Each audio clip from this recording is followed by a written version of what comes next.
Hello, ladies and gentlemen. My name is Marcus White. And I am Mr. Fight Mode Nick Cavalli. And this is the Wrevolution Pro Wrestling Podcast. And we're doing something a little different this week. So, instead of releasing a separate Money in the Bank, Monday Night Raw, weekend wrap-up deal, and Wednesday Night War video, we're just going to kind of put everything into one long-form podcast this week. We're trying something new. We're going to give you one big-ass long video, and you pick what part you want to watch. Yes. You watch the whole thing. You watch this part, you watch that part. There's timestamps. It's beautiful. Yeah, we will have timestamps for each different topic, so you can just go ahead and pick and choose which part you want to listen to, or preferably listen to the whole video, but if you just came for the Wednesday night stuff, you can listen to that. If you just came for the Raw stuff, you can listen to that, so it just all depends on what your viewing pleasure is. We got it for you. So we're trying something new, depending on the feedback. It might stay, may not. We'll see, but at least for now, it's going to be something that we try. Could be temporary, could be permanent. We don't know. But with that being said, we're going to go ahead and jump into the Money in the Bank review. What was Money in the Bank? Yeah, I mean, for those of you who followed along with our live tweeting, so all two of you who followed along with our live tweeting, what was that? It definitely was interesting, is what it was, I guess. So much to talk about on this pay-per-view in regards of just how insane the booking was. There wasn't much to talk about that actually happened on the show. Money in the Bank was not a long pay-per-view. It was pretty short. So much so that they added a random match in the middle of it just because why not? Yeah, a match that, as far as I know, was supposed to be on the pre-show. You might as well just not have pre-show matches. Jeff Hardy versus Cesaro, put it on the main card. Well, that's what, and that was confusing to me, was that, you put R-Truth versus MVP in the middle of the main show, but you had Jeff Hardy versus Cesaro on the pre-show. I don't get that. Who made that choice?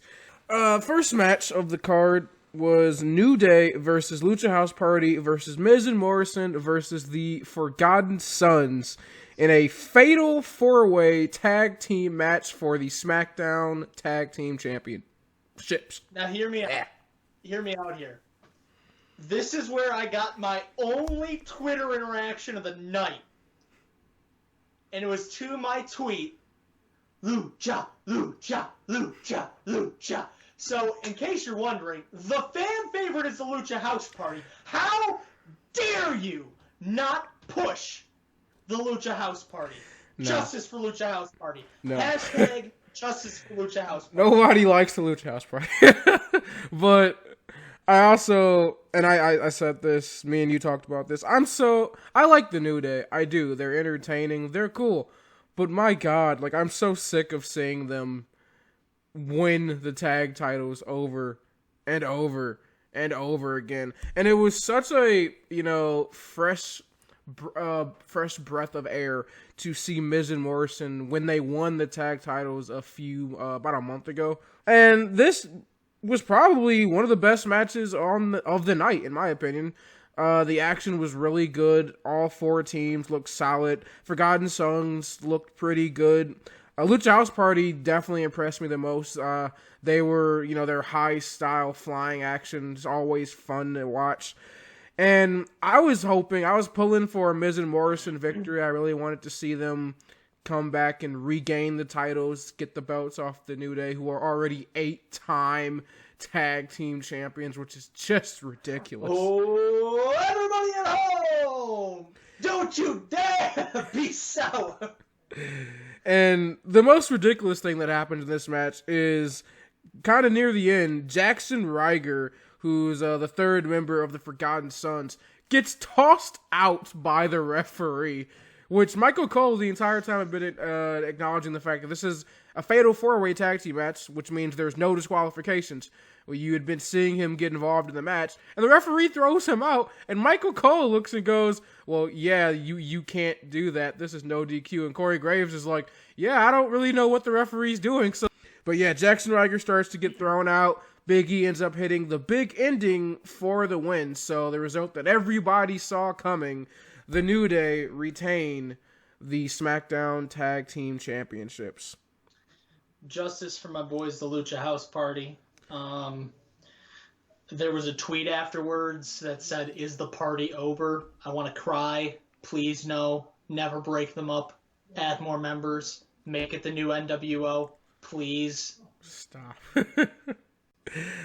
So we move on now to something that I didn't even know this was on the card. Apparently it was supposed to be a pre-show match, but it made the main card. That's R-Truth versus MVP. So R-Truth comes out. He's doing his entrance, which if you know anything about R-Truth's entrance, he says, "What's up?" And the crowd responds, and obviously there's no one there. R-Truth goes, "Make some noise."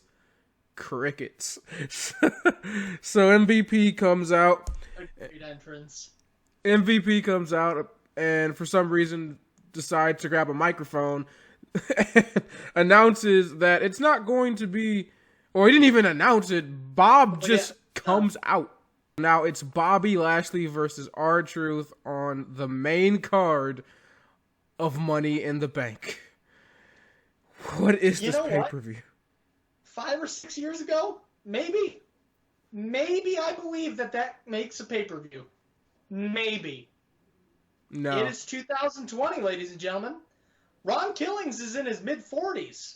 Bobby Lashley obviously picks up the victory here. There's just not anything to talk about there.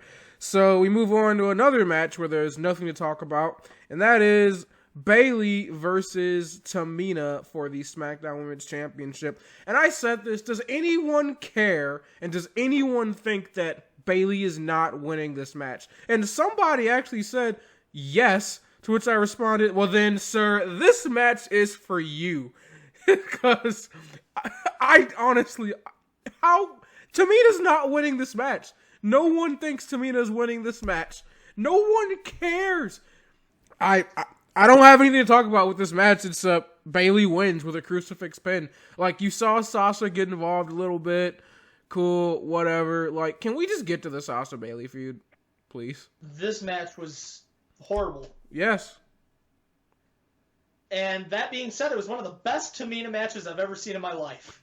This match was horrible. This match was really bad. It wasn't enjoyable. The most important part of this match was that Sasha Banks was trending on Twitter due to the outfit that she was wearing. That's what people got out of this match. So if that tells you anything.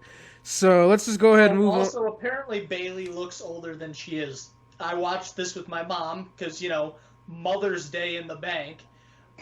So watched this with Mom, who does not really like wrestling, and she's like, "Wow, they both look pretty old, don't they? They're in like their mid to late 30s, maybe 40s." I was like, "Bayley's 30, Mom."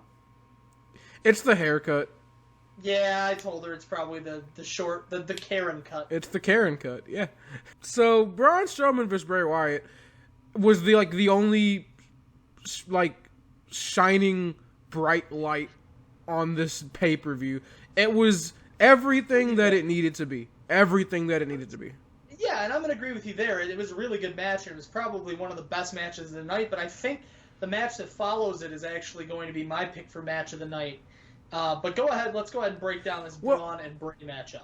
So, and I by the way, yeah, I will give you that. I do think the next match is also really good. Not taking away from that match either, but yeah, the storytelling for me was what made this match so good. Was that you have Bray come out, and I immediately was kind of caught off guard because we got the Mr. Rogers version of Bray Wyatt, not the Fiend. So it's actually Bray Wyatt versus Braun Strowman. That caught me off guard a little bit, but immediately piqued my interest because I was like, okay, well now, first of all, that's the smartest thing that you could have done in this scenario if you're WWE, because now Bray Wyatt can lose and it doesn't make him look weak. Why? Because it's not the Fiend. It's not the guy that goes out there and destroys his opponents in like a couple minutes. It's just, I don't want to hurt people, Bray Wyatt.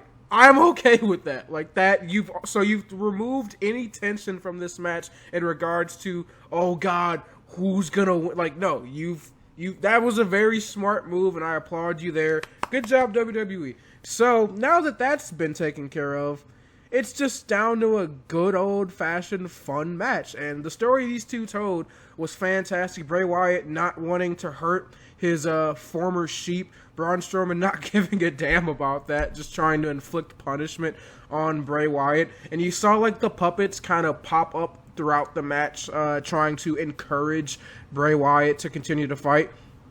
And actually, at some point, Bray Wyatt actually does start to fight back, and then quite well. It's actually like he actually started like putting damage on Braun Strowman. Like you saw a lot of the classic Bray Wyatt fighting style.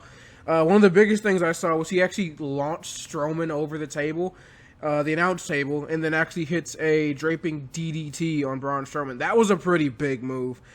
When we saw a tornado DDT following into or leading into a Sister Abigail, which got the closest near fall of the match. I thought Bray had won the title because it was like 1, 2, kick out. Like it was that close. I thought Bray had just won. Well, and this is the thing. When we both first saw that Bray Wyatt came out in his Mr. Rogers apparel, I texted you immediately and went, "Well, I just lost that bout." And you texted me back and you said, "I wouldn't be so sure." And so this whole match, I was kind of on edge. I mean, I'm expecting Braun to win this match, but I'm on edge the whole time going, maybe they'll pull the trigger. Maybe they'll let Bray freaking Wyatt go over without being the Fiend. So to see a near fall situation like that was actually rather interesting. Well, and the reason I said that was because you never know what tricks Bray Wyatt has up his sleeve, and we saw the puppets appearing throughout the match. Not to mention there is the emotional thing. I mean, Braun Strowman spent the first part of his career on the main roster with Bray Wyatt. He owes Bray Wyatt for introducing him to the WWE Universe and bringing him in to the main roster. So you understand that there is some emotional turmoil going on between Braun Strowman and Bray Wyatt. Bray, his turmoil is the fact that he's having to cause pain to someone that he cares about. Like, he doesn't want to hurt Braun Strowman. He just wants to bring him back in to his family, bring him home. And he's doing this kind of as a way to punish Braun for hurting him and leaving his family. So there's a lot of emotions going on through this match. And I think what my favorite part was at one point Braun Strowman gets thrown out the ring, and then when he reappears, he's wearing the black sheep mask. Yep. And you just see the happiness on Bray Wyatt's face. Him and all the puppets start celebrating. He's so happy that Braun Strowman's come home. They're all cheering. He gives Braun a big old hug, welcomes him back. "Braun, I knew it. I kept telling him. I knew you'd come." Kind of like Matt Hardy style. And Braun Strowman pushes Bray Wyatt off of him, takes off the black sheep mask, throws it on the mat, and stomps on it. And then before Bray can react, he hits him with a power slam. Braun Strowman retains the Universal Championship. And as he's leaving, you can see the look on Bray Wyatt's face. And they do the, like, weird transition, like, that thing that they always do. And you just know, like, it's not over. Like, this feud is far from over. But this is the best way you could go about this, because now you've left the door open for this storyline to continue. No one looks weak. Bray Wyatt doesn't look weak because he didn't go all out and use the Fiend. And there was emotional turmoil. And you know the next time they fight, he's probably not going to hold back. Braun Strowman doesn't look weak because he was able to retain his championship. He does not lose his first title defense a month after gaining the title. So this was exactly what needed to happen. I can't believe they actually got this one right. Thank you, WWE. And this is the thing. The whole match, I was waiting on the edge of my seat for a quick change spot where Bray Wyatt all of a sudden emerges as the Fiend. And I was waiting and waiting and waiting and waiting and waiting, and obviously we never got it. Which is the right thing in this case. I could still see them incorporating that into this feud at some point. Maybe one of their next title matches, Bray still wants to come out trying to convince Braun, and once he realizes Braun can't be convinced, he lets the Fiend in, quick change spot, and just massacre. And that's the one thing we've seen with this whole feud between Bray and Braun is that the Fiend has not been involved in this feud. It's been all Bray and Braun Strowman.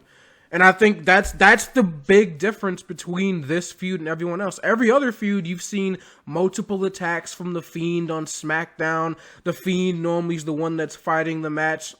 And in this one, the Fiend doesn't even make an appearance. And that's, I think, the biggest key here is that Bray Wyatt does not want to use the Fiend because he knows that if he uses the Fiend, he's going to hurt Braun Strowman. He doesn't want to go all that way yet. So I'm interested to see what's going to happen going forward. And also, the biggest key with the Fiend is that every match he's had with someone as the Fiend after that person reverts to their old gimmick. Former character. I was just going to say that. The perfect thing to think about is if he brings out the Fiend, the only other gimmick Braun Strowman had was the Black Sheep Wyatt family. But let's go ahead and move on to the next part of the show. So real quick, we get a promo from the SmackDown hacker, which basically boils down to no one is safe. So they're continuing with the hacker thing. That's not dead just because the Otis and Mandy thing is done now. So they are going to continue with the hacker. I have no idea who it could be. I know who they're pushing. So everyone and their mother is cramming down our throats that it's going to be CM Punk, but I don't see it. Yeah, I just that relationship with Vince McMahon and CM Punk is nowhere near fixed, like the level that it needs to be to allow a CM Punk appearance on an actual episode of Raw or SmackDown. I mean, the only reason he's even appearing on WWE Backstage because that show is owned by Fox, not by WWE. Right. So he's not even an employee of World Wrestling Entertainment. Yeah, and of course with CM Punk's relationship with the guys from AEW, I'm sure that Vince McMahon wouldn't even want him. The way Vince is so petty with all his lower talent about that. But yeah, it's going to be interesting to see kind of how this resolves because they continue to tease it, and I mean, a lot of guys have fallen out of the fray on who that's going to be, and I just have no idea. Yeah. So now we get Seth Rollins versus Drew McIntyre for the WWE World Heavyweight Championship. This was probably the best match on like a not technical, but like in-ring standpoint because the Braun Strowman Bray Wyatt match was all up here, excuse me. This match was just about two men just wanting to hurt each other. And so, in-ring wise, this was probably the best match of the night. These two put on a fantastic showing. Huge props to both men. Absolutely burned it down. Which is great to say because it's no longer a pun because Seth has a new theme. Yes, so he's really going all into the whole Jesus thing. No longer the theme song that Seth has had since splitting from the Shield. That's a long time. I mean, with the same theme song and he's now moved on to a brand new theme song. And I said this is the right idea for if you're WWE and you're Seth Rollins going forward because, one, it fits his gimmick more, especially removing the whole burn it down thing for two reasons. One, burn it down doesn't really fit with the Jesus gimmick anyway. And second, he's a heel now, so having the entire crowd sing along or chant along to your theme song as a heel, it's better to remove that entirely and just gives the crowd another reason to not like Seth Rollins for removing that. So I thought this was fine. This is exactly where you need to go. I like the new theme. It's nice too. It's not like the Johnny Gargano theme song, which just sounds like basic wrestler number 1 from 2K. So it's nice. The only thing I'll say about Rollins' theme is I was expecting it to be a little more a little bit more orchestral, I guess, a little bit of that pipe organ in there kind of thing, just hit the nail on the head. But Aside from that, I think it suits the character very well. Yeah, no, I like it. I think it's fine. The way this match ends is Drew hits a glass. It's the sequence. The closing sequence is fantastic. So Drew McIntyre hits a Glasgow kiss, followed by Seth Rollins bouncing off the ropes, hitting a super kick, and then Drew McIntyre retorts by hitting a Claymore with essentially no momentum, and he still kicked Seth Rollins' head off. And that ends up being for the pinfall. So Drew McIntyre does retain the WWE Championship. Afterwards, kind of a weird sequence as Drew McIntyre puts his hand out, says, "Gave me a hell of a fight. Damn good competitor. Show everybody what kind of man you are. Shake my hand." Show them you're a leader. So Seth Rollins does shake Drew McIntyre's hand. That caught me off guard. I was not expecting the handshake from Seth. Well, at first I wasn't entirely certain what to think of it, but now it's starting to sound like maybe it's because he's having a super baby. He's starting to kind of turn into the direction of being a good person. For those of you who don't get the reference, reports are coming out that Becky Lynch is pregnant, and she's supposed to be announcing that tonight. I don't know how true that is. We'll find out. You can't boo Seth Rollins. He's got a kid now. He's got kids. Well, think about that. As soon as Miz and Maurice had a baby, Miz turned face. So. Yep. I thought it was really a little bit of a weird segment. I thought it was a little odd. I mean, McIntyre extending the hand makes sense and saying them, show them what kind of leader you are. I didn't expect Seth to shake his hand. I expected him to turn it away and say something like, I am a leader, you're just a follower, blah, blah, blah, you beat me, you're lucky, whatever. So I don't know what this means for the Messiah character. I don't really know what this means for Drew McIntyre either. So yeah, it would seem like if they are trying to go away from that gimmick, first of all, you just gave him a new theme song. So, I mean, maybe they want to keep the gimmick but then switch him to a face? I don't know how that works. Because, Jesus is supposed to be a good guy, right? Yikes. So instead of making heel Jesus, they're just like, oh, we'll just make him Jesus. The Monday Night Messiah is one of my favorite gimmicks in wrestling right now, like overall, and that says a lot considering I have a huge bias against WWE. This is a fantastic gimmick. To F this up now would be awful. This could go so much further. You could expand the disciples. You run like your whole stable, like 10 guys. I mean, you could do whatever you wanted. But instead, it looks like they might be going a different direction. I'm not sure. I'm not exactly the greatest booker in the world, shocking as that may be to the... R-Truth has an interview backstage, and he thinks that he beat MVP. Says, it was hard, it was tough. MVP got bigger. But, I picked up the win here. And then he says, it's kind of sad. It's different back here celebrating by myself. And he's staring at a picture of himself holding the 24/7 championship. And he says, I'm getting my baby back. I don't care who's got it. I'm going to sack you, Tom Brady. So. You know what? Let's do it. R-Truth versus Tom Brady. Book it, Vince. Goat versus goat. For real, though. So, we finally get to what we've all been waiting for. And remember, the risk is worth the reward. The risk is worth the reward. I am so glad we didn't take a drink for every time they said that. I would have been plastered. Yes. I 2 minutes into this pay-per-view, I was already sick of hearing that phrase. They really beat you over the head with it. But finally, the men's and women's Money in the Bank match takes place. So they take us to the WWE headquarters in Stamford, Connecticut. Yeah, we go there. All the competitors come out. Men and women. Both matches are going to be taking place at the same time. Match starts in the lobby. The series of matches was really goofy here, this Money in the Bank. But it was very, very well produced. And for what we had to work with, it was good. It was just silly. It was goofy from start to finish. There was so many things from Asuka starting the match on the lobby balcony and hitting a splash, taking out all of the women's competitors in one go, getting in the elevator and hightailing it to the top. Which, by the way, Asuka should have won this match way faster.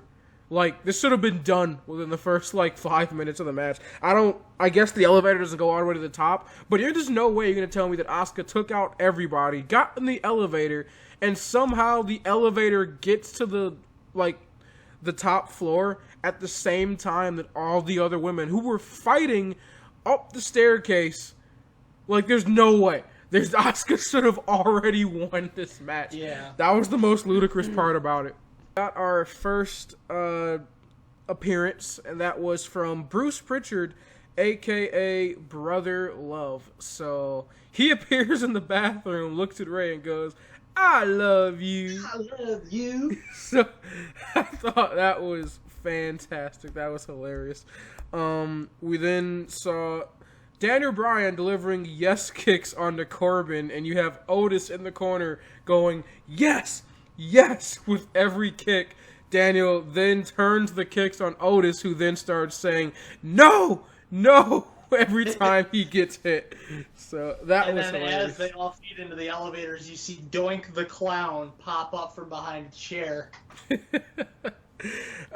We then saw Dana Brooke. She's fighting with Nia Jax in the conference room, and there's a little Money in the Bank briefcase hanging from the ceiling. She grabs it and thinks that she's won, to which Stephanie McMahon appears and goes, "Dana, what are you doing? This is the Money in the Bank conference room. That's not the real briefcase. It's on the roof." By the way, clean up this mess. Nia's over there drooling. Paul Heyman sitting at a buffet table. He's got all the food in front of him. He's ready to chow down. And all the competitors from the Money in the Bank, or a majority of them at least, appear in the room. Otis throws food on Paul Heyman, yells, "Food fight." Oh, and most importantly, John Laurinaitis was hit in the face with a pie. Thank God, he deserves it. People power. AJ Styles and Daniel Bryan start fighting in an office, and all of a sudden, Vince McMahon, who's been sitting in a chair, turns around. They both look a little bit scared as Vince yells, "Out!" I thought that was silly. That was kind of a waste of a Vince McMahon appearance. Asuka and Nia are the first people to reach the roof.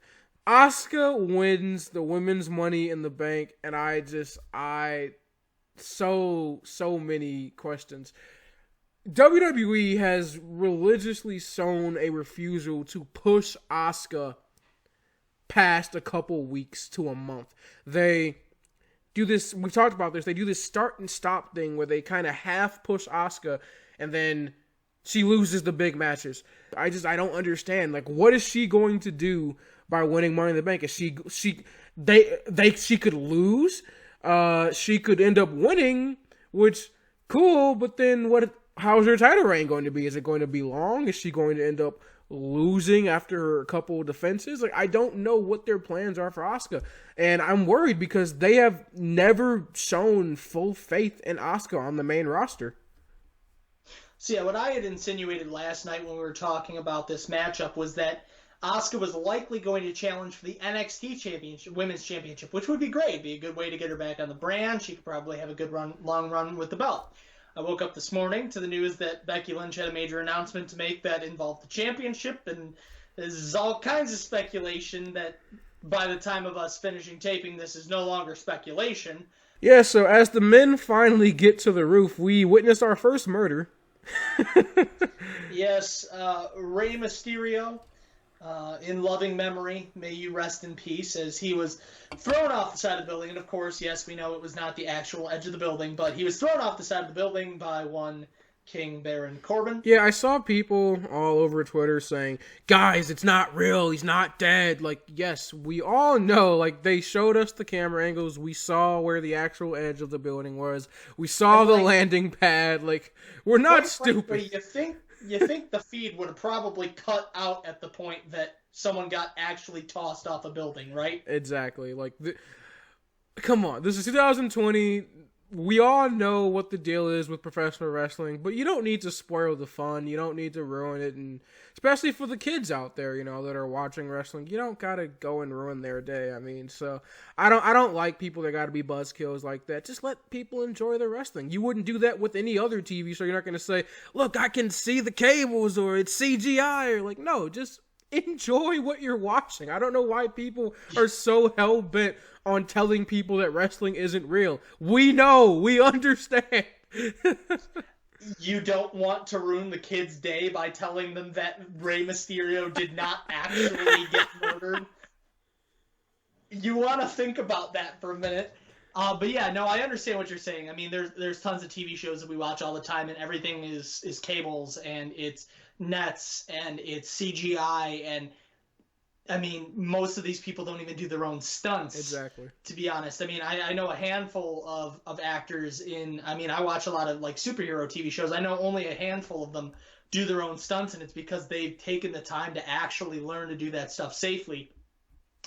So you don't do that with other TV shows. You don't, like, when somebody looks like an absolute badass in an action movie, you don't go, that's not actually them.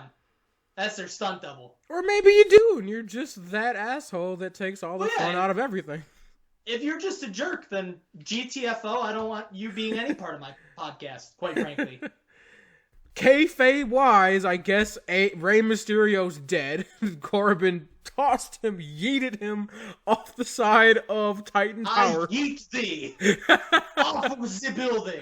Rey has been banished from thine kingdom. And Alistair was quick to follow as Corbin would then toss Alistair Black off Titan Tower as well. So Corbin, I yeet thee off of the building. So King Corbin has just casually committed double homicide. It's all just fine, I guess. Continue to be allowed to be in the match. Hey, it's the risk is worth the reward. Don't you know? Finally, we get to the end of the men's Money in the Bank match, and my God, what a fustercluck this was. So, you have AJ and Corbin, top of the ladder. AJ has the briefcase. Like, he unhooks it and everything, to which I'm just jumping for joy. I'm like, Thank God, thank you. He and Corbin are tugging at it. Yes, Corbin also has his hands on the briefcase. Him and Corbin are fighting over it, and Elias comes out of nowhere, just because reason. So, by the way, this puts to bed any speculation on the reports we told earlier this week about gimmick change. Nope, he's still flinging guitars. Yeah, he smashes Corbin over the back with a guitar, which causes Corbin to let go, but since AJ was tugging, all the momentum comes towards AJ, flings the briefcase, and who would catch it but our boy Otis. So, your 2020 men's Money in the Bank winner, Otis. But I'm so why? Why did Otis win this match? I'm so confused. I don't know what to feel about this. It's better than Corbin winning, so thank God for that. But maybe it's not. I honestly don't know what I feel. I don't know if this is better than Corbin winning. I don't know what to feel about this. Otis needs to cash in on the Cruiserweight champion. I literally just don't know what to feel about this, except I'm happy for the guy. Yeah, no, I'm the guy. I am happy for Otis, like, getting this opportunity. I think that's cool. And also the idea that if they actually do something with this and Otis does end up cashing in on an actual world champion, what that means for the direction of WWE going forward. I mean, the idea of, we've already seen, the idea of what a world champion looks like changing. I mean, we've seen guys like Rey Mysterio, sure, but even, people like Finn Balor, like AJ Styles, like Dan O'Brien, not your prototypical WWE guy, hold the belts. And now, to go in the complete other direction and get someone like Otis, who is the closest we've come in the last 15 years is Kevin Owens. I don't know. I mean, I would love to see them not treat this like a joke and actually take this seriously. Otis have a legit push because it's just moving towards, you know, more progression of WWE and what a world champion looks like, and I think that's good. So this was weird. This was odd. The entire pay-per-view was this way. Like, it kept me watching for the entire length of time, which I guess good on you for that.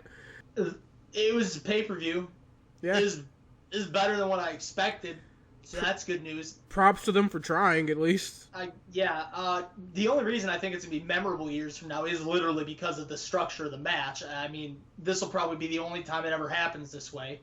I kind of hope so, to be honest with you. You said your match of the night was Bray and Braun. Yes, that is going to be my match of the night. My match of the night is Seth and Drew, MVP. If I have to award an MVP for the night, my MVP is going to be R-Truth. You know, I'm really close to going with you on that one, but I think you know where I have to go with this. My MVP for tonight, my boy Otis. So 2020 Money in the Bank, let's all just move on. That is my closing words for that. So, Monday Night Raw.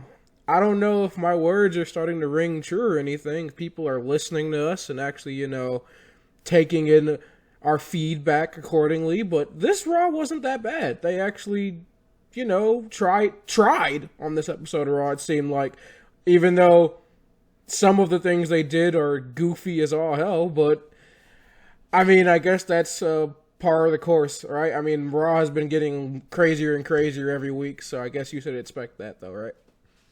Yeah, you can say that. Raw opened up as insane as it ever could have, and that's Becky Lynch coming out holding the Money in the Bank briefcase.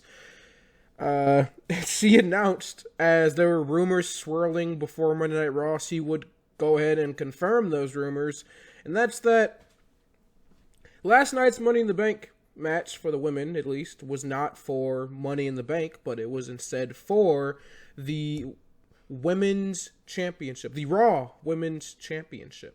The vacant Raw Women's Championship, as Becky would have to go away for a while. So she calls out Asuka. She says, you know, congratulations. You go. You are a warrior. You've been one of the best women on the roster for a long time now. So you go and you be a warrior and a champion. And I'm going to go and be a mother. Becky Lynch is pregnant. Congratulations to you guys. I know that, Becky, you're going to make a great mom. I have no idea what kind of dad Seth is going to be, but, you know, he'll be a dad. So, he will, in fact, be a father. But congratulations to you guys on that. Congrats to the man and the man. Man's man? Yes. Yes. Somebody so cleverly pointed out, it's the first man to be pregnant. Do you get it? Because she's the man. So this does sum up why Becky has been absent on TV since WrestleMania. Kind of feel bad now. You know, we've been ripping on her a little bit. Yeah. Oh, come on, you're as bad as Adam Cole. Well, see, here's the difference. Becky's pregnant. What's your excuse, Adam Cole? Do you have a human fetus growing inside of you? Yes, so Becky is going to be going away for a while due to childbirth matters and everything. So, so we wish Becky Lynch and Seth Rollins the best on their journey, and hopefully things go well for them in all their future endeavors. And I guess congratulations as well to the new Raw Women's Champion, to Asuka. So, yes. All challengers leapfrogged. Asuka is the new Women's Champion on Monday Night Raw. So, well, let's hope that they're able to do this the right way, the way they should have done this from the very effing beginning. of Asuka being on the main roster, but Asuka being on Raw being the Raw Women's Champion, is going to be huge for her career. She could have another great battle with Shayna Baszler. Kairi Sane maybe turns her back here, and we get a good battle between those guys. So there's tons of really good opponents for Asuka on the roster there. This could turn into a really great thing for both WWE and Asuka. I just wish they had, and we talked about it a little bit in the Money in the Bank video, I just wish they had done this a little bit better. I mean, it's obvious you knew prior to this episode, probably for a while now, that this was the case, that Becky was going to have to be going away due to her pregnancy. So if you knew that prior to Money in the Bank, you definitely could have booked this a little bit better. Instead of rendering Money in the Bank entirely pointless, you just, have some type of open challenge for the vacant title. Yeah. Well, and you can still have the Money in the Bank match. Like, there's so many other things you could have done. Seemed like this was the lazy way out.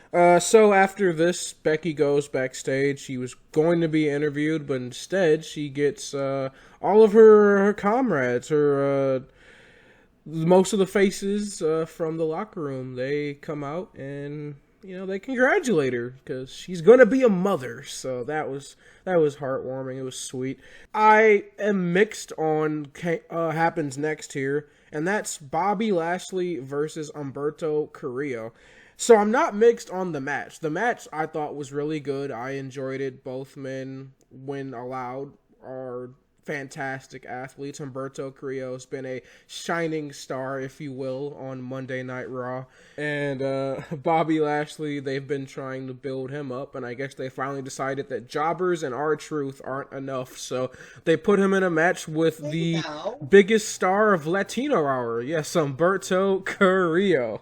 So this no DQ match.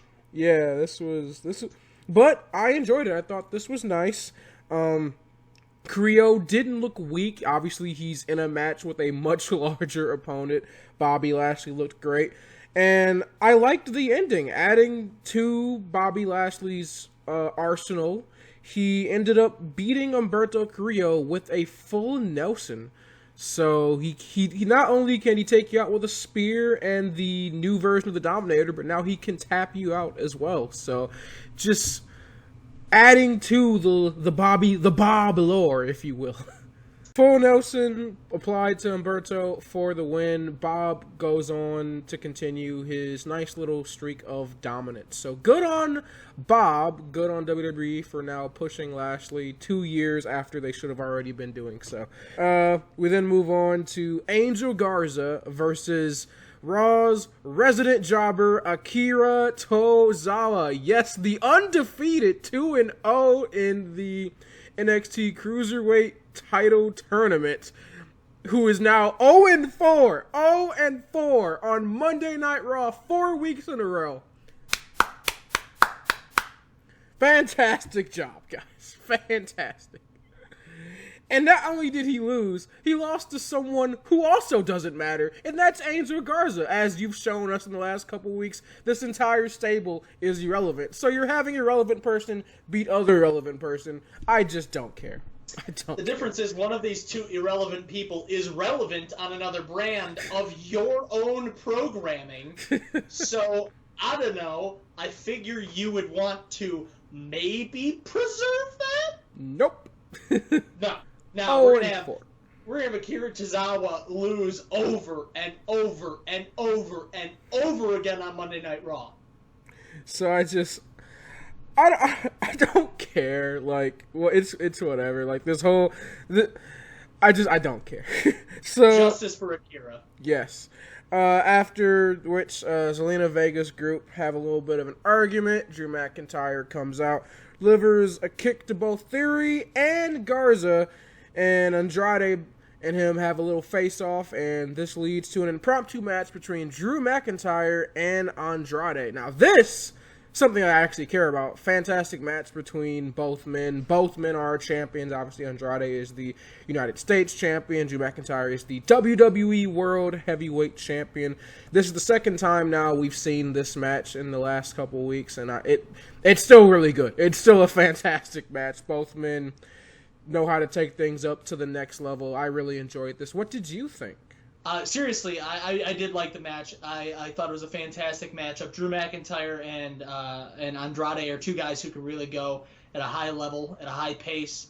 And I think this is something that I'd like to see more of in the future. I kind of feel bad that Andrade is, I don't want to say he's stuck in the U.S. title picture as, being the U.S. champion, but, who else is going for an undercard title right now? Neither of the undercard titles matter at all. One of them hasn't been on TV in weeks. While the match is great, it's kind of a weird way to start a match and just kind of be like, just match because reasons. And then obviously with Andrade, nothing's really been happening in regards to the U.S. title picture. I mean, you had what was happening with Latino Hour, hence why we made it Latino Hour, because it was Andrade versus Rey versus Humberto, Angel Garza, sprinkle in Austin Theory in a couple times, and it was just the same revolving group of competitors over and over again. And now you're not even seeing people fight for the U.S. title anymore. And you're right, the other undercard title, the Intercontinental Championship, has not been seen on television, and that's due to the fact that Sami Zayn is currently not trying to appear on WWE TV. The undercard titles are in a dire position on Raw and SmackDown, and I feel like it's probably going to continue to be the case until we, things go back to normal. It shouldn't be, but it does feel like that's kind of the position that we're in, and we're going to continue to be in. But for what it was, I thought the match was fine. What I didn't like was what was revealed after by McIntyre. You alluded to it earlier. Yes, the brand split is being loosened up. And King Corbin will be taking on McIntyre next week because reasons. If you're going to do this with the brand split again, do it right. For the love of God, give us things we want. No one in the world wants to see Drew McIntyre versus King Corbin. Why? It's not even a title match. It's a non-title, no one cares. Give us something we want to see. If you're going, and me and you have spoke on this weeks ago, if you are going to do this, start plucking competitors from different brands to appear on Raw and SmackDown, and if you're going to loosen up the brand split, then why don't you just go, be honest with your people. You had Triple H come out on an episode of SmackDown and address the audience before about what's happening. Just if you're going to do it with McIntyre, you had McIntyre make a statement, so just literally have him come out and be like, hey, look, due to what's been happening, we've had people that are, unable to come to work and stuff like that. Just have them explain and just say, because of that, the terms of the brand split are suspended indefinitely until things go back to normal. That's as simple as that. See, but the funny thing is, that would be a storyline in and of itself. Reports came out today that Fox asked for this. Fox and USA Network said, we would like you guys to loosen up the brand split because your ratings are so bad lately. Yeah. So, that's all you have to do. Just make it simple. Instead, WWE always has to do things in the most convoluted way possible. Yep. And, well, here's my favorite thing. And how do you bring up ratings? King Corbin versus Drew McIntyre. That's the match. Ratings. But let's move on now. MVP had a little convo with Bob backstage. Told him that once again he's stuck in his own self-created issues while deserving a title shot. He then tells Lana that if Lashley's looking for a way out, tell him to come find me. Next, we get Alexa Bliss and Nikki Cross hosting a Moment of Bliss. But who cares about that? Because it's the return of the Iconics, Billie Kay and Peyton Royce. Yes, they're back. They're alive. I am so happy to see this. You have no idea. It's about time. For those of you who don't know, I was never the biggest fan of the Iconics. And I am a huge Alexa Bliss fan. I am so happy to see these two back in a ring. The one real female tag team we have that's still together is so beautiful. Their friendship is amazing. And quite frankly, I've taken a liking to both of them as people. Yes.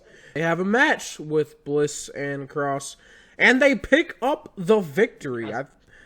They challenged, and by God, why have you done this to us?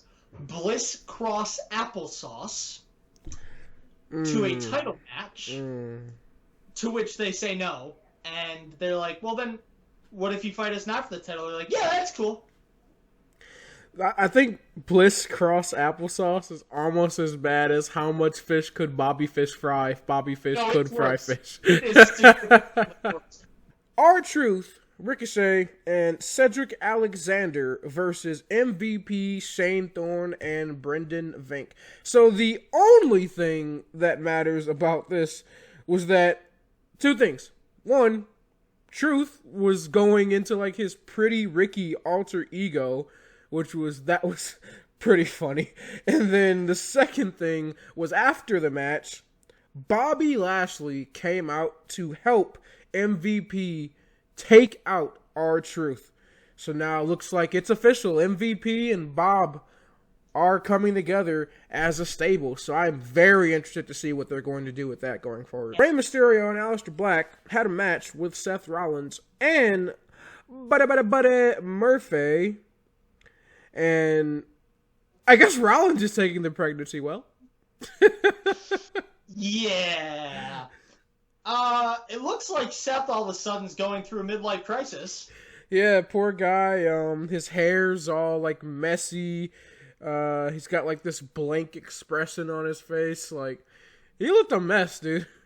Seth, you good, bro?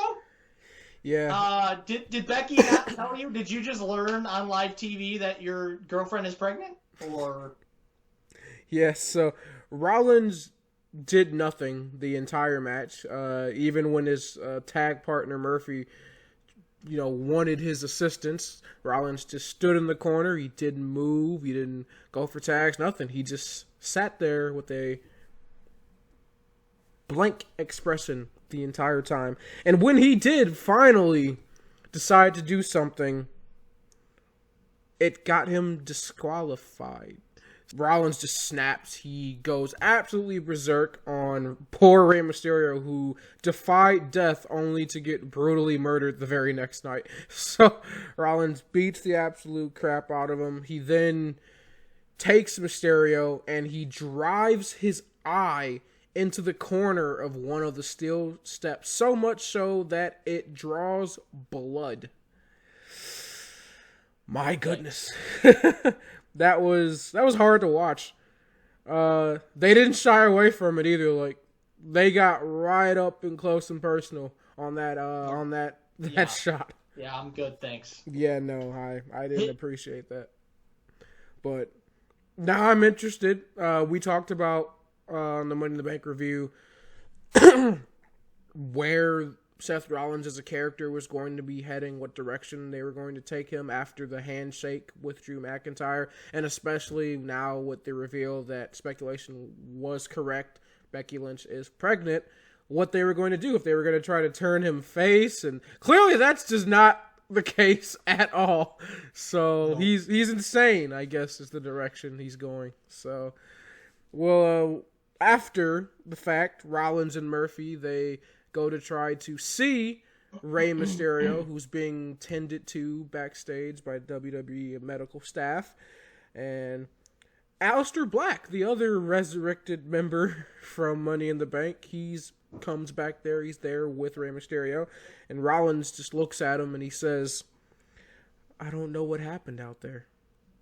Black gives him a puzzled look like, "Are you serious?" And then him and Murphy just started fighting, and Rollins just walks away like he's just so completely done with life. Yeah. So, and the thing that bothers me is that it looks like they're just completely abandoning everything that you had done with Rollins up to this point. Yeah. So it looks like the Monday Night Messiah gimmick's just been tossed out the window, and that's a shame. It really is. That was one of my favorite gimmicks in the wrestling business right now. So to see that one go, it bothers me a little bit, especially with a character. If you're going to just go the crazy Seth Rollins. You don't know what he's gonna do. Like, it's just, I don't know, like, what I feel about that. I'm gonna skip the next thing. Actually, I'm gonna skip the next couple things. That is Street Profits playing basketball with Viking Raiders. Don't care. Natalya confronts Shayna Baszler backstage. The only thing you need to take from that is that they end up having a match and Shayna Baszler wins it. That's no kidding. All that you need to get out of that. And look, I know I sound like I'm discounting the match. It wasn't a bad match. It just, when I see Natalya, I just don't care. Yeah, I mean, look, I love Natty, but in 2020, you mattered 4 or 5 years ago, sweetheart. Yeah, you, and then the fact that you've got your tag team champions and the only contenders that matter playing basketball. Finally, to close out Raw, Edge and Randy Orton. So, forgive me if I'm wrong, I thought we had I thought we were moved on with Edge and Randy at WrestleMania. And the only explanation I have for this is that all the people that have been, I'm just going to be blunt, bitching about the match that happened at Mania because they can't spot a good wrestling match if it hit them in the face. And I'm not saying that the match at Mania was some masterpiece or anything, because I acknowledge that it was slow and dull at certain points. But to say that the match was bad, it's just flat out wrong. It was a great match in terms of storytelling, which is what an Edge and Randy Orton match in 2020 should be. It should be all about storytelling. This whole feud has been about storytelling. So I wasn't expecting, especially with the type of match it was, for it to be some 5-star classic. I don't know what people wanted out of this match, but they didn't get it, and I guess the feedback received from WWE, because now we're getting Edge versus Orton do. So, Edge comes out. He addresses the rumors that he's hunting the Viper, says no such thing, that's done. I did that at WrestleMania, as he should have. Let's move on now. Nope, because Randy Orton comes out and he congratulates Edge. He says, you beat me. You were the better man at WrestleMania. However, is it actually true? Because, yes, the better man won at WrestleMania, but the better wrestler didn't. He then says that Edge has not competed in a regular wrestling match since returning, and he challenged Edge to a straight-up wrestling match at Backlash. Edge did not offer a response, and the show goes off the air. I get it. I do get it. It didn't need to happen. No. It just didn't. Like, I entirely understand why you want to do this. And it's a great way to paint the picture if it really is you're just giving in to everyone who's been bitching. It didn't need to happen. No. But you know what? I shouldn't be complaining, because I'm looking forward to it. It's going to be a good match. It's going to be great storytelling. Why? Like, that's my thing. Yep. Like, I don't need to see it again. And not only just that I don't need to see it, but it's the fact that I thought WWE did such a fantastic job. You started a storyline and you wrapped it up clean. You put a bow on it so in the best way possible. The way that match ended at WrestleMania was the best way you could have done. Storytelling wise, perfect, picture perfect. While the match was like, not not some 5-star masterpiece. It wasn't supposed to be. This was supposed to be a fight between two men that were once brothers and now hate each other. You're just supposed to get that feeling of hatred, love, sadness, all these emotions wrapped up into one. That's what you're supposed to get from this, and people completely missed the mark on what this match was supposed to be. So, to now then continue a once finished storyline, for me, it tarnishes the storyline. It ruins everything that you did at WrestleMania, and basically gives the finger to everyone that enjoyed the match and liked this storyline. in favor of caving to unnecessary criticism from stupid marks that have no idea what the hell they're talking about. Match of the night's easy for me. It's going to be the Drew McIntyre and Andrade match. Yeah, I'm going to have to agree with you on that one. It just was the best wrestling match on the show. Who is your MVP? Becky Lynch. How could you not? How could it not be Becky Lynch? I mean, I wanted to go with Randy Orton or Edge because those guys, well, Randy Orton, more or less, put on a great promo. But, no, it has to be Becky Lynch. I guess Becky, because preggers. Like, I guess. Cool, so that wraps up a very interesting episode of Monday Night Raw, to say the least. Better than what we've gotten on previous episodes in these last couple weeks, but still not great. We're getting there. Baby steps, I guess. So, this is the Wednesday Night War portion of our podcast. If this was a separate video, it would be episode number 18. And we're going to talk about AEW Dynamite and whatever the hell NXT was this week. That was a show. Oh, man. NXT, you hit it on the head, boys. You did great. Great job this week. That was very something. Proud. It was tasty. So let's just go ahead and jump right on into that. And they started things off right away with the tag team championship match. So it was knock 'em out, tap 'em out, Matt Riddle and Tim Thatcher versus Imperium's Fabian Eichner and Marcel Bartel. Bum, bum, bum, bum, bum, bum. Yeah, I mean, I expected this to be a fantastic matchup, and I wasn't totally disappointed by it. It was a good match. And then they did it. They did it. I called this on I believe it was a couple weeks ago I called this, or it might have been on actually last week's Wednesday Night War video, which never got released, which, by the way, that was a whole other mess, processing stuff. My apologies for that. But, yeah, I had been kind of calling that for a while, that this Tim Thatcher and Matt Riddle pairing just was doomed from the start. I knew it was going to implode, and it does tonight. So Riddle throws Bartel into Thatcher by accident, knocking him off the apron. We thought it was going to be the typical, oh no, he lost his partner thing, but no, Thatcher actually gets right back up, furious, looks right into Matt Riddle's eyes, and then just walks out, says, I'm done with all your antics, I'm over it. You have Riddle going, Tim, what are you doing? So, visibly upset. This leads to a European bomb from Imperium for the 1, 2, 3. We have new NXT Tag Team Champions in Fabian Eichner and Marcel Bartel. Well, you know, first of all, as a huge Imperium guy, and I almost wore my Imperium t-shirt today, but sorry, Mr. Brody Lee makes me happy. I was really happy to see these guys come away with a victory.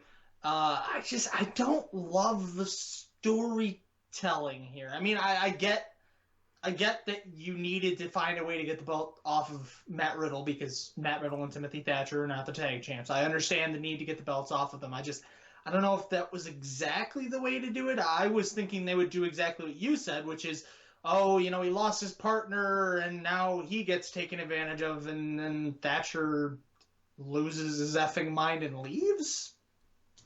I mean, it's kind of what happened. Like, I mean, but it's like, this is the thing for me, is it's like normally when you get a partner that's that frustrated that they just leave, like that's something that's fed into, like the seeds have already been planted kind of thing. This is really their first miscommunication outside of the fact that they're very different personalities.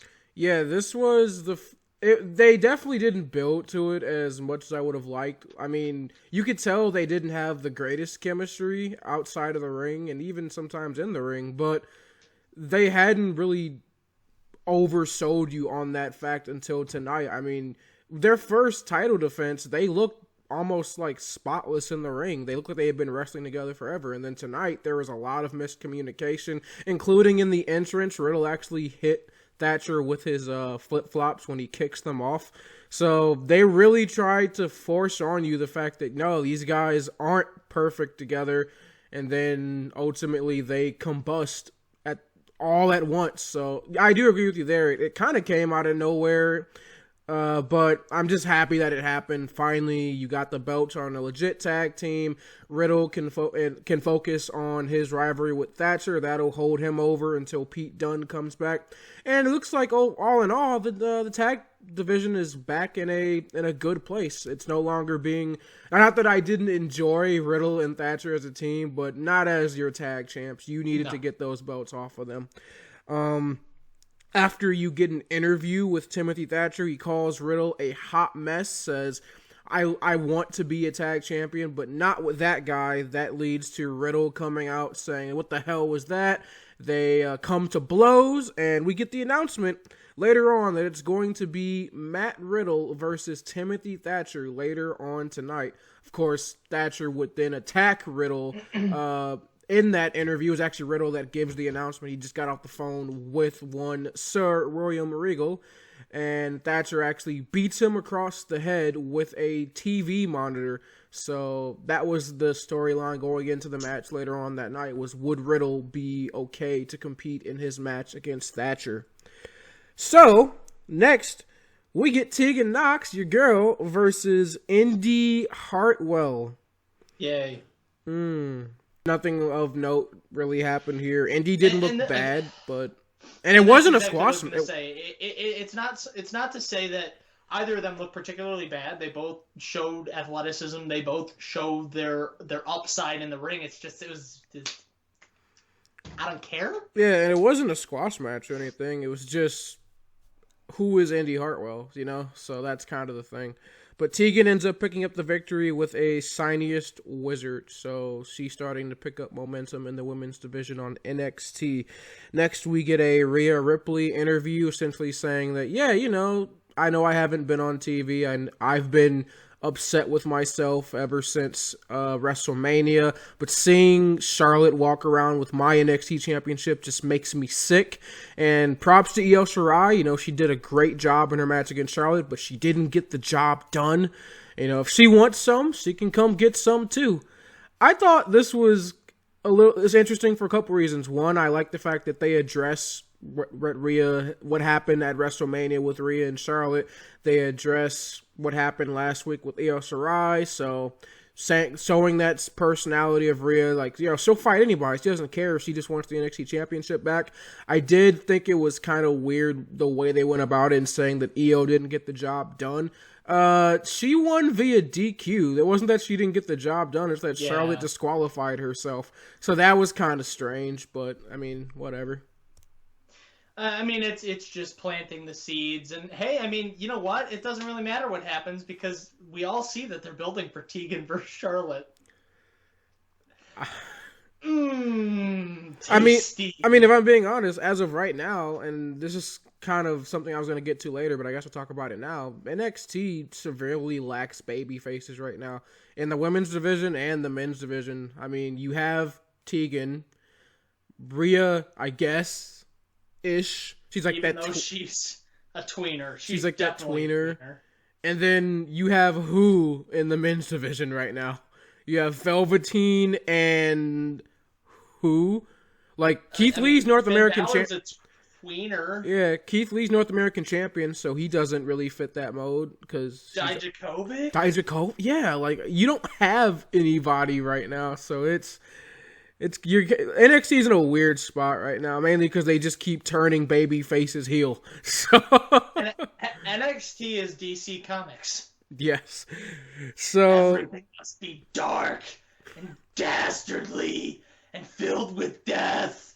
Tony Nese versus Jake Atlas. I still don't particularly care about the Cruiserweight division, but again, that doesn't take away from the action we're seeing in ring, and these two put on a really good match. Jake Atlas does rebound here, picking up the win over Nese with the Rainbow DDT for the win.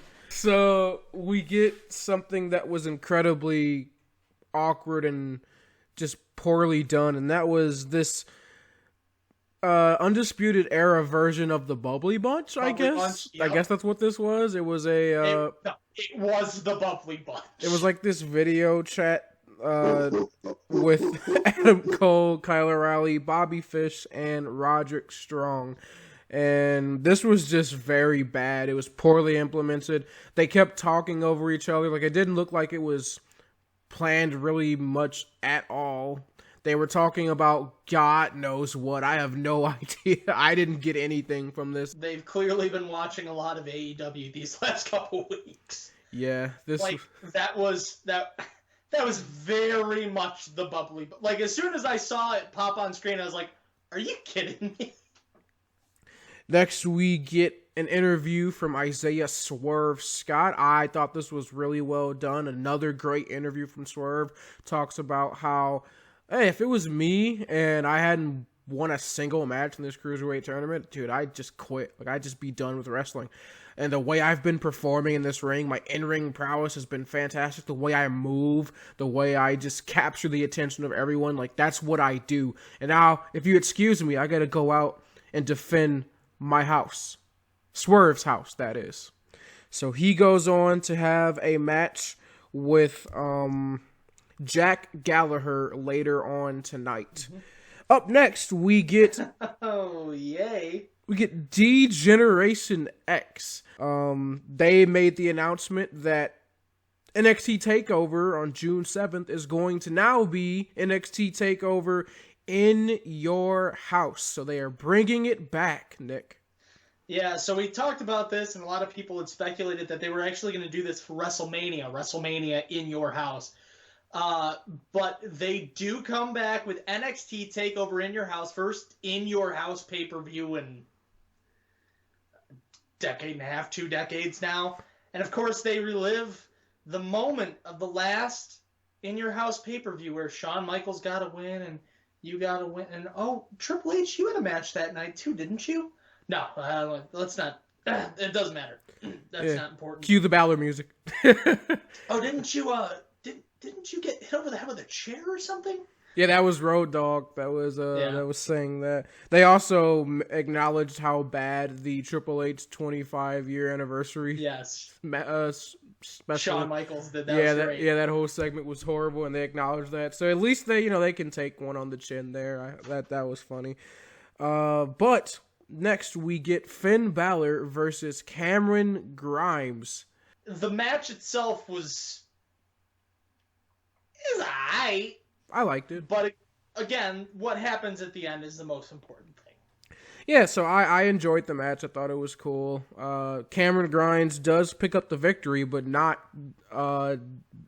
without shenanigans, as Damian Priest shows up and hits Finn Balor with a nightstick in his, I believe it was his right leg, and then right knee. Cameron Grimes ends up hitting the cave-in, so Cameron Grimes picks up a victory over Da Prince.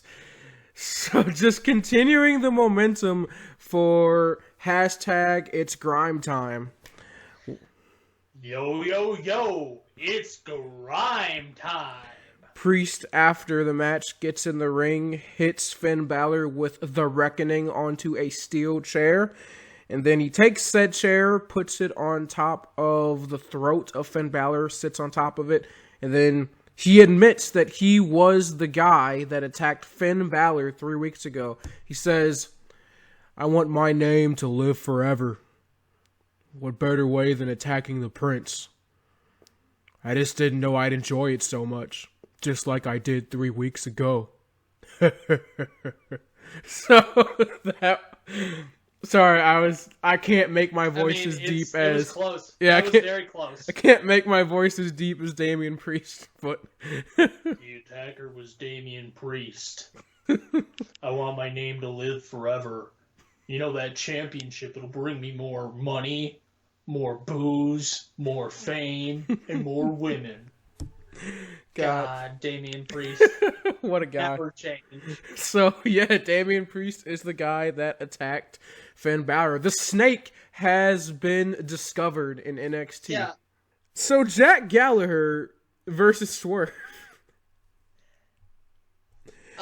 Yeah, and this was the match that you texted me finally went, WTF is NXT this week?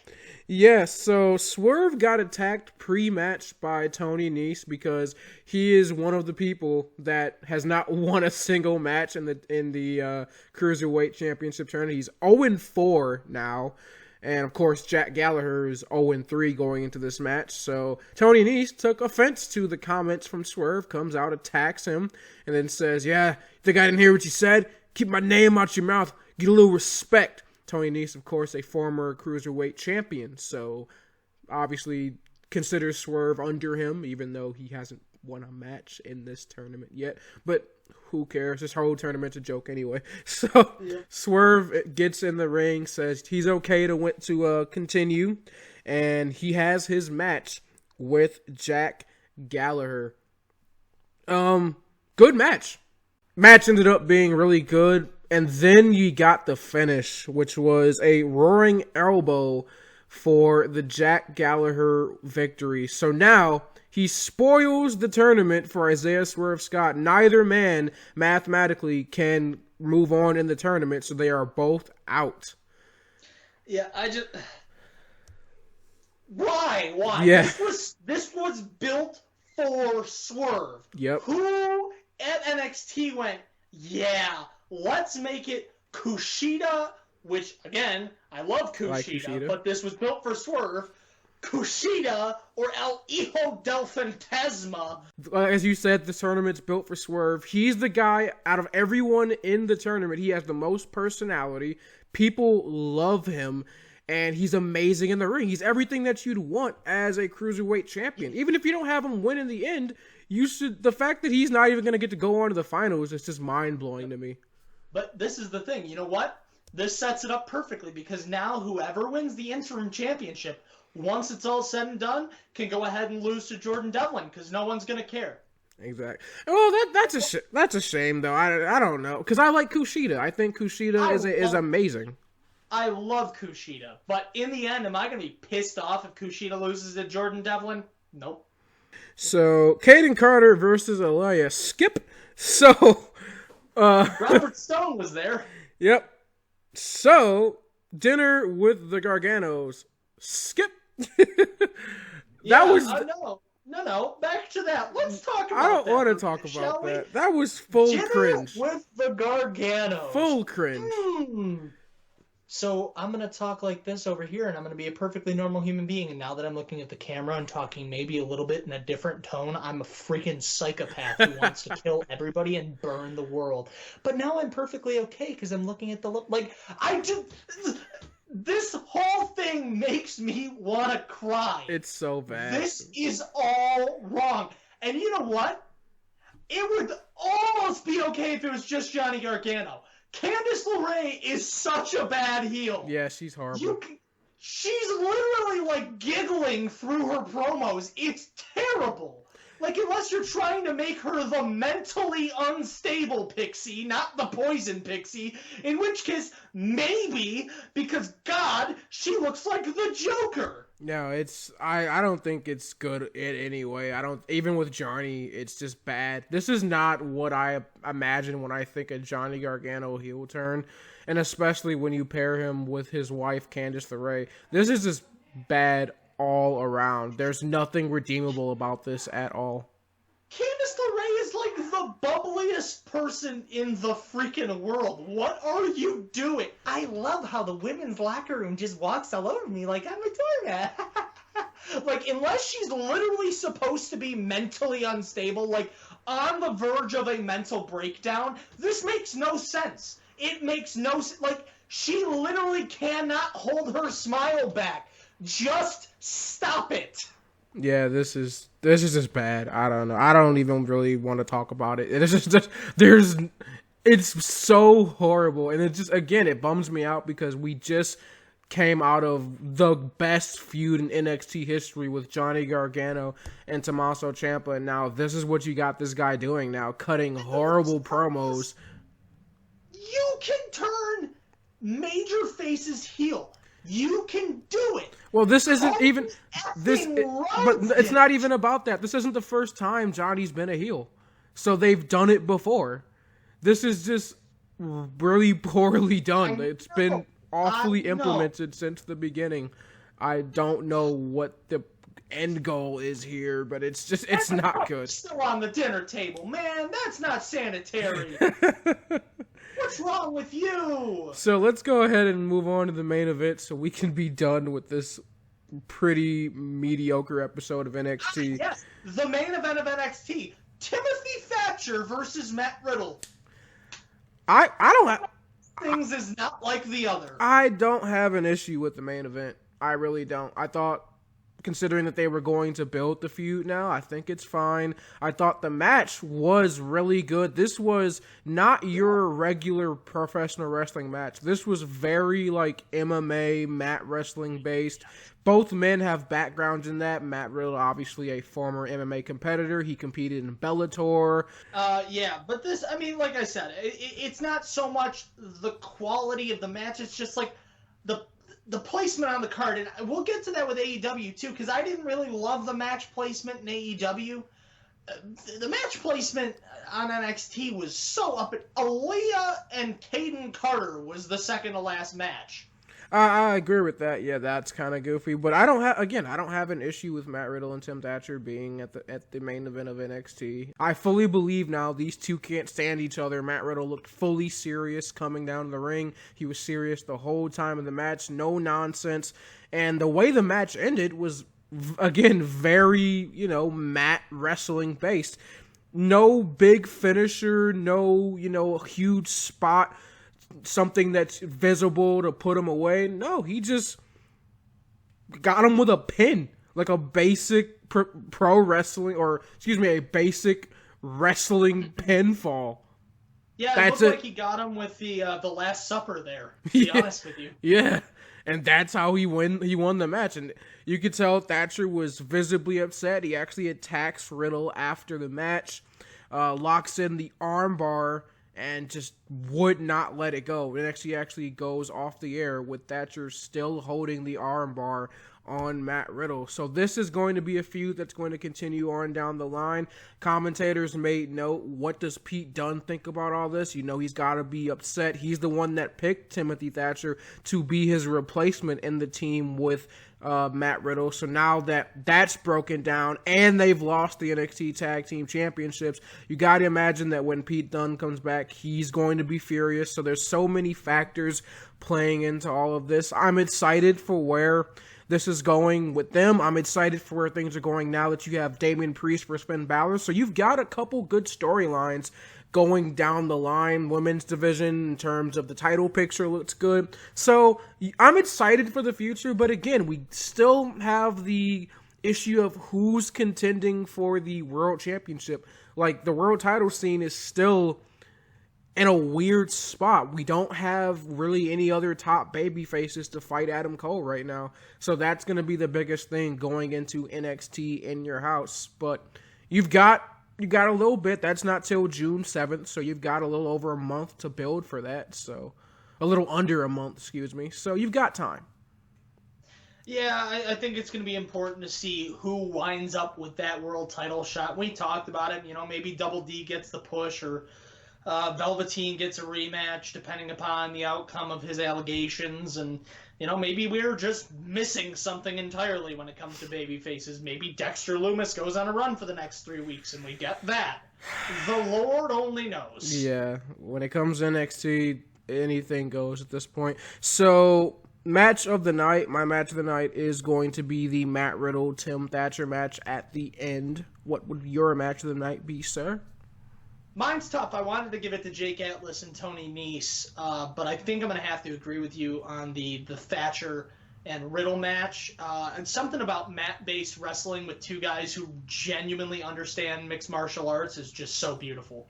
Matt Riddle, I think, is going to be my MVP for the night. He put on the best match, in my opinion. I like the fact that they're building this feud with Timmy Thatcher, and he's still one of the more entertaining superstars on NXT, so that's going to be my MVP for the night.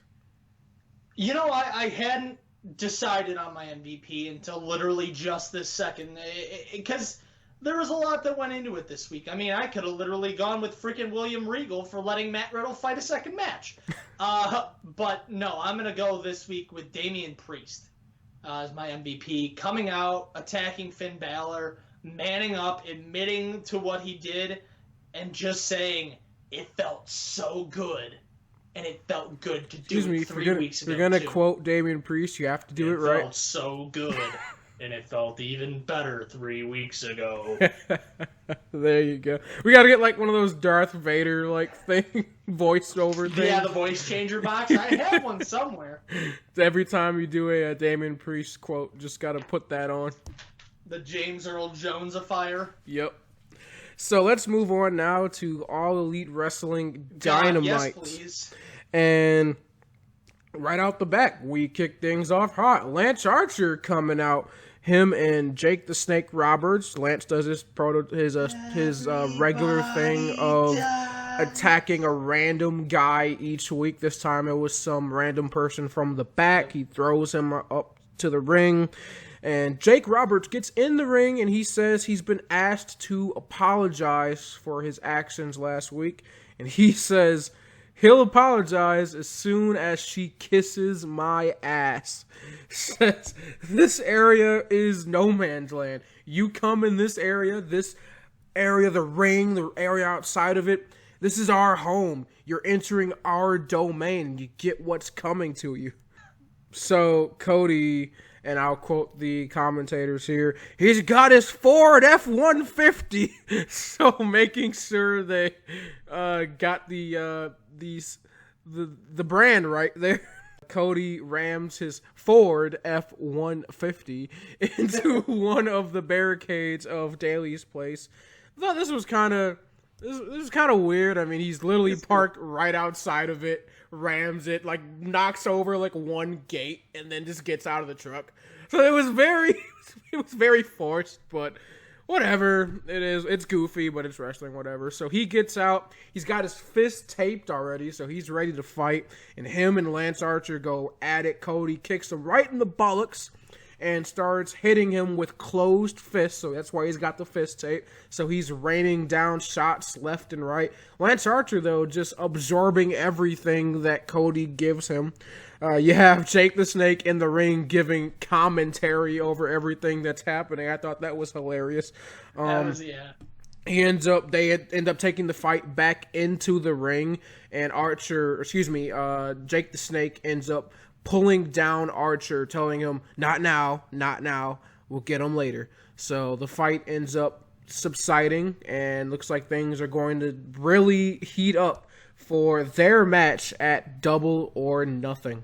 And boy, do we get an announcement. Iron Mike Tyson will present the belt. Yeah, so, I mean, AEW started off with a bang, and it kind of kept going here. I mean, we kicked things off that way. We head on next to our next matchup, unless, of course, I'm missing a promo. So it's going to be Jurassic Express versus the Best Friends. Best Friends.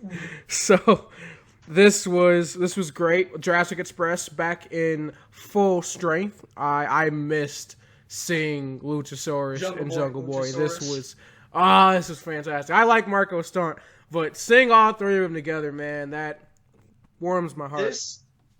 This might be my favorite tag team in the world right now, and like it's not even like a talent thing as much as it is that I just relate.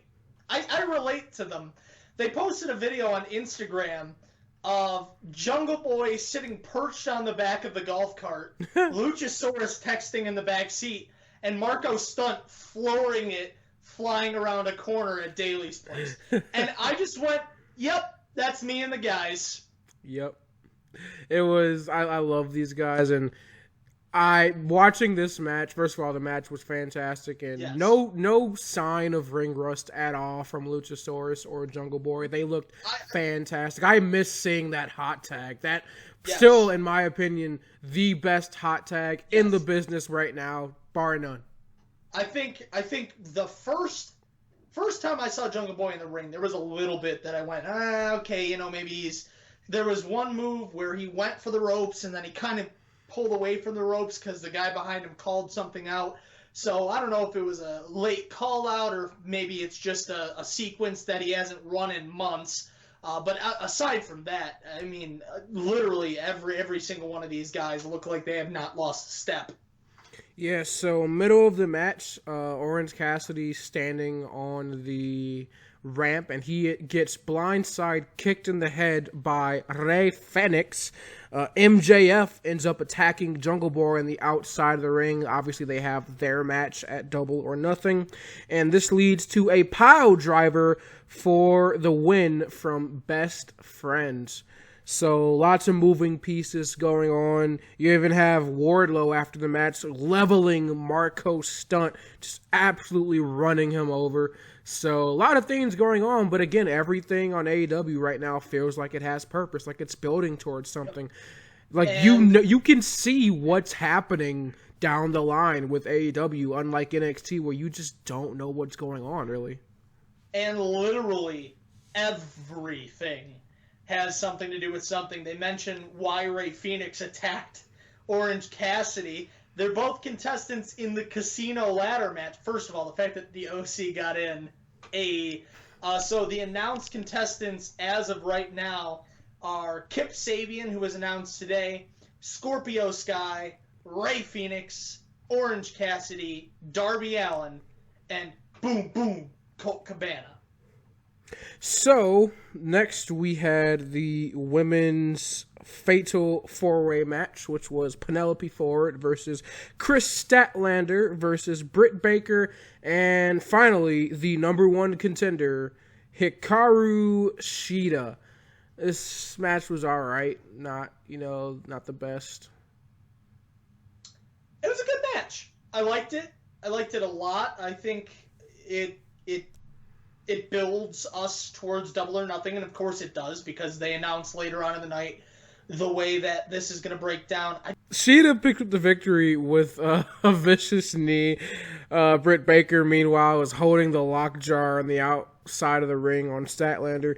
And this next part happens a little bit further in the night, but I just gotta talk about this now. So Shida's having an interview, and Nyla Rose walks up, and she goes, Shida, you've been doing amazing in the women's division. I'm looking forward to our match, and I know tell you've been missing something, so I got you a gift. Pulls out a kendo stick, smacks her on top of the head. I found your kendo stick, bitch. Nyla Rose continues to be the most fascinating character in All Elite Wrestling. Your ass is mine. I found your kendo stick, bitch. Like, this is top tier comedy gold from a massive human being. She says she can say like 5 words and it'd be the best promo of the night. Doesn't matter. I love Nyla Rose. Exactly. And again, whatever way this winds up going, obviously I'm going to pull for Nyla. I think I would love to see Nyla reign for quite a while. But whatever way this goes, I'm not going to be upset with it. It's not like it's Penelope Ford. Yeah. Or, I mean, I even like B. Priestley. I like Chris Statlander. No. I mean, the only 2 people I feel like that could have a shot of beating Nyla would be someone like Shida, strong striker, highly advanced in technical prowess, or someone like Britt Baker who's willing to do whatever it takes to win a match. Yeah, and down the line, maybe Chris Statlander, develops a little bit more inside the ring. It looks like she's still a little bit on the wobbly side, but aside from that, she's one of the most powerful pound-for-pound women in the division. So I feel like down the line, maybe. I feel like right now, AEW's women's division suffers from kind of what NXT lacks, and that's you are missing the clear top baby face in your brand. I mean, I know that's what Sheeta's supposed to be, but people just aren't behind her as much as someone like a Riho when the company first started, and she was clearly the top babyface when she was around. Hell, even when she came back after not being there forever, she was still overly hyped. Like, the crowd was cheering massively for Riho. They booed Nyla when she won. Yeah. That's the funny thing, though. I'm kind of the opposite. I like Hikaru Shida more than I've ever liked Riho because, A, she shows up every week. And she seems really involved in the locker room. Everybody seems to really like her. There's a lot of respect there. And she doesn't mess up in the ring. I mean, she's not sloppy. Yeah, I've grown on Shida. I obviously like her more than I do Riho because, again, as you noted, she shows up to work. So it's just I don't, and obviously we aren't able to really tell because of lack of crowds, but when there were crowds, she just wasn't as over as you'd want someone who is trying to be your top babyface to be. Right now, I think the most over person in the company is Nyla Rose, and probably after that, Britt Baker. So moving on now, we get a promo from one of my now favorite wrestlers in the whole damn company, and that is Shug D, aka Pineapple Pete. My guy. I told you when he had his first match weeks ago, I like this guy. There was something about him, and he finally gets a chance to cut a promo. Sign this man. Sign this man. He may already be signed. The dude had pyro. He had pyro in his entrance. Yes, his charisma is through the roof. He knows how to work a mic. He knows what the story is. He's not stupid. I mean, I love the guy. You know what he reminds me of? No Way Jose, when No Way Jose was over. Yeah, I love he talks about how, I've been in this business for 16 years. I'm not some new guy. I've been building my name, my brand as Shug D. And what does Jericho do when I show up on AEW? He takes all that hard work and throws it out the window, referring to me as Pineapple Pete over and over again. And at first I was upset about it. I was really angry. But, life's been amazing since I've been started getting called Pineapple Pete. He pulls out a pineapple with one of those fruity drinks. He goes, "Life's never been sweeter." And I'm like, oh my god. That's the best. It's like the Hangman Adam Page promo where he pulls out the pitcher of beer. Yep, it was fantastic. I love this guy. Charisma is all over him. It just shines through in his ring work and the promo. So I like this guy. He's probably not going to pick up many wins in the company, but he's funny. I like him. Who knows? I mean, and we'll talk about this a little bit when we get to his match tonight with Chris Jericho.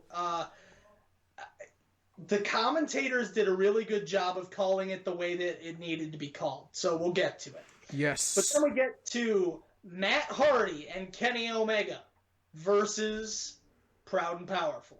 Yes, so Kenny Omega got attacked during his entrance. He fights off Santana and Ortiz, and then Matt Hardy, Damascus, comes out to the ring. It's a full entrance. Yeah, he literally, he's fighting, I believe it was Santana, on the stage as fire pyro is exploding, erupting from the stage. So that was kind of cool. JR gets to call the old Kane call. On fire and brimstone! So we get a actual tag team match here between the Hardy Boys Light, as I've been calling them, or Hardy Boys V2, and Santana and Ortiz. Kenny Omega is pretty much flawless in the ring with Matt Hardy. I mean, I don't know if these guys have worked out at all in the past together, but they looked really, really good in the ring together. They look like they have really good chemistry between the two of them, and I know maybe that's just two seasoned vets who've been doing it for years, but And they've both been at the top of their game at some point or another within that time frame. But these guys both looked flawless in the ring with one another. Santana and Ortiz are always great to watch in the ring. A little bit of Tiger style out there was fantastic. This matchup was good. Borderline great, but good. Sammy Guevara ends up coming out. He's got a neck brace on from being run down. He's limping with a steel chair, kind of using that as a crutch. He gets in the ring. Hardy smacks the chair out of his hand and then hits the greatest twist of fate I've ever seen. The way Sammy sold this, fantastic job. He got planted. It was amazing. And ladies and gentlemen, this week they called it. They called both the side effect and the twist of fate as the move. So I think JR was just ever worried. I think JR was just fed up. He's like, no, it's the twist of fate. Damn it, I'm not calling it anything else. And the cutter. No. Stop. Kind of like how he got mad when they called it the Scorpion Deathlock instead of the Sharpshooter. I guess some of y'all might call it that, but in my neck of the woods, we call that the Sharpshooter. So JR's just like, yeah, no, we're calling it the twist of fate. Then we did see a V-trigger into an elevated twist of fate from the top rope on Ortiz for the Kenny Omega and Matt Hardy victory. So Matt Hardy picks up his first win in AEW. But next we get Taz interview with Darby Allin part 2. And this was just as interesting as it was the first time. Taz starts off the interview by apologizing for harping on Darby's loss to Cody, and then proceeds to harp on Darby's loss to Cody again. Talks about how, Darby, you were in full control, and then you lost to a basic level amateur slide. And Darby immediately goes, you think I don't know that? You may not understand this. You may not know this, but I actually placed third in an Idaho amateur wrestling. And then he walks out. Taz was like, well, I didn't know that. I can help you. And Darby's like, nah, I'm good, and leaves again. So this is just as weird as it was the first time. I guess this is going somewhere. I don't know where, but cool. I mean, that's an important piece of information, I suppose. We now know that Darby Allin has a background in amateur wrestling, and that he placed third in the state of Idaho for high school states. Yeah, so cool. So it's not just I'm the skater who does the graps, I guess. So next we get MJF versus Lee Johnson. Literally nothing to talk about in the match except for what happens after, and that's that MJF called out Marco Stunt for a match next week. He said that I noticed that you had a contract that had been unsigned, so I took the liberty of putting my name down. So get ready for next week, because it's going to be you versus me. So MJF versus Marco Stunt next week on Dynamite. This is going to be great, and as much as the match is probably going to be absolutely awful, this builds perfectly for the match with Jungle Boy at Double or Nothing. Now MJF is on the upper hand. He's playing mind games, and he is at his best when he is messing with his opponent's head. So now he's going to work to get into Jungle Boy's head as much as possible next week, get him all fuming so that he can get the upper hand, take advantage of a mistake at Double or Nothing. This story building, like last week we were like, huh? Now we're like, oh, this looks good. Yeah, I mean, that was the thing with this, was that I knew AEW would do a good job of building for the match going forward. It just was kind of out of nowhere. And even still, it's kind of like, it's a whatever match, but at least they're going to attempt to get some kind of build for it, which is better than what WWE would probably have done with this. So just real quick, we get the announcement that next week it's going to be the OC, Orange Cassidy, versus Rey Fenix. I cannot wait for this match. I don't know if you understand how excited I am for this. Orange Cassidy in singles wrestling may be my favorite thing. It's definitely going to be entertaining, but maybe not for the reasons that you think of when it comes to a wrestling match. So, we move on now to the main event. That is, or at least in my eyes, the main event. Suge D versus Chris Jericho. The match we've all been waiting for. It's almost an atrocity that it's being held at Dynamite and not at Double or Nothing. Let's be honest. I know. The payoff of the longest of feuds. Pineapple Pete and Chris Jericho go head to head. I mean, it's a squash match. It is what it is. Yeah, that's fine. Jericho comes out wearing a Pineapple Pete t-shirt. The way it starts is Jericho slaps Pete, and then Pete looks and goes, "Man, that's effed up." He actually said it, and they had to bleep it. I thought that was funny. And then he kind of goes on a rampage on Jericho out the gate. And this is where I'm talking about the commentary team and talking about how you correctly book a squash match. They talk about the level of experience Jericho has in comparison to Pineapple Pete, although Pete does technically have quite a bit of experience 16 as well. years, yeah. But they talk about things like that. Pete gets all that early offense, and how does he lose? A simple mistake. Overconfidence runs into a Judas effect. Yep. That's the correct way to do a squash match because A, that's a finishing move that no one's ever kicked out of. So it's not like he looks weak. And B, Pete looks strong the first 30 seconds of the match. Yeah. He wasn't if you're gonna build a squash, that's the perfect squash. Yeah, he wasn't like he was just getting his ass kicked up and down the ring. No, he was doing a really good job of keeping Jericho in the corner, not letting him get any offense off. And yeah, as you said, one mistake, just extremely overconfident, taking too long to get to the next move, gets caught with the Judas effect, and nobody kicks out of the Judas effect. So Jericho then starts to cut a promo after the match. Talks about how at Double or Nothing they're challenging the Elite to a stadium stampede match, whatever the hell that is. My favorite thing is that he said, if you like the kind of crazy stuff that happened on Dynamite last week, boy, do we have something in store for you. It's an empty arena match, but they're holding it at TIAA Bank Stadium. Yep. So that's gonna be really cool. Yeah, that's gonna be cool. We then got V1, Vanguard 1 flies in to accept the match for the Elite. He's holding the IC Inner Circle shirt that Jericho gave him. Jericho takes it back, says that, I had warrants in 6 states looking all over for that. And then he says, V1, Vanguard 1, I hope you've thought about the proposition I gave you about joining the Inner Circle.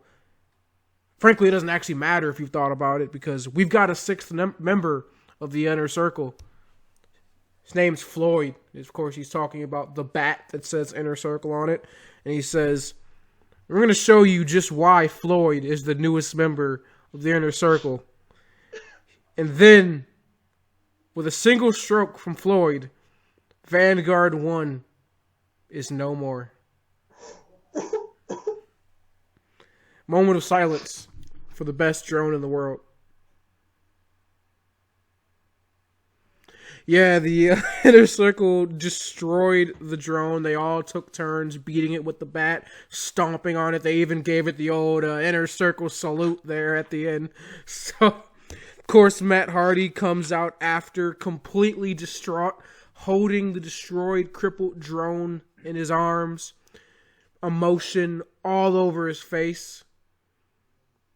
Inner Circle, unforgivable. Rest in peace, Vanguard 1. That's murder. That is murder. All seriousness, though, I'm not crying. You're crying. It's Matt Hardy's been talking about this all week on social media now since it happened, and pictures of the first picture he ever took with Vanguard 1 with his wife and his first son and his gardener, and like it's very interesting. And of course we get the news of the Stadium Stampede match. It's going to be ridiculous, but the difference between AEW ridiculous and WWE ridiculous is you saw what happened on Dynamite, you saw Money in the Bank. Compare the two. Yeah. So lastly we get Daniels versus Brody Lee. Yeah, Christopher Daniels versus Mr. Brody Lee it was a good matchup. The Fallen Angel still has it, damn it. So, out the gate, Brody Lee in his entrance told Dasha to call him the AEW champion, so he's now getting announced as champion. Christopher Daniels, looked probably the best I've seen him look since coming to AEW. He looked very good in the ring with Brody Lee. They worked well together. Brody Lee looked great, as he always does. A match with Christopher Daniels solidifies the fact that Brody Lee is a monster. You know, he's another match with someone who's legitimate in the industry, someone who has, you know, that it factor, who it's not just some random person, it's someone that actually has, you can give credence to a win over. So I appreciate that in regards to Brody Lee.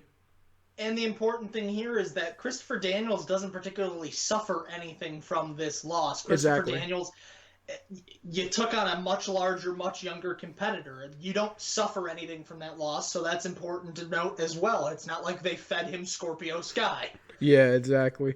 You did see 10 at ringside again, holding a steel chair and the AEW World Championship.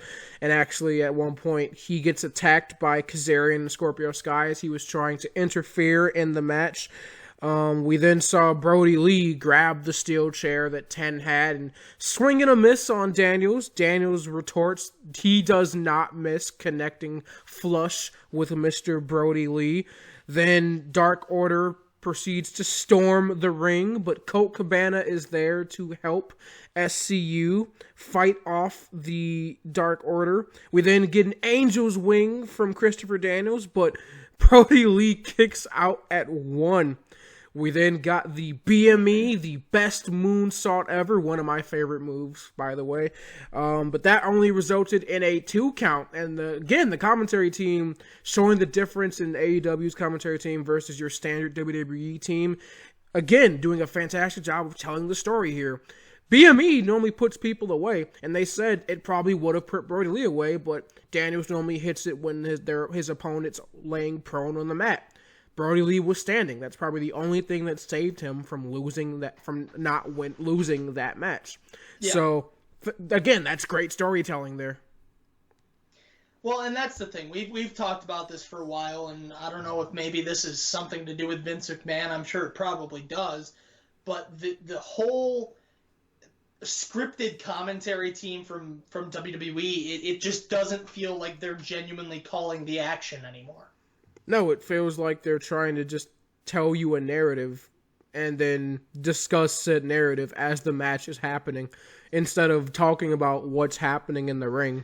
Right, and the important thing is you got to give your announcers the ability to sculpt the narrative themselves. If you don't trust them to sculpt the narrative themselves, they don't belong in the booth. Exactly. You know, Jim Ross has been doing this for so long because he gets back there and he understands stuff like that. Oh, that move's normally hit to an opponent on the ground. That might have put him away if he was flat on his back. But he was standing up. That might have been the only thing that saved him. It's why Mauro Ranallo fits so perfectly on NXT, where he has that freedom to just call matches as he sees fit. Meanwhile, you've got the puppet of Vince McMahon and Michael Cole, who does fit that role well of doing whatever they need him to do and say whatever Vince pops into Vince's mind. He goes, "Hey Cole, say this," and Cole will say it. So he fits that role well, and it's a hard job. Not many people can do that. We see Tom Phillips struggle with that on a weekly basis.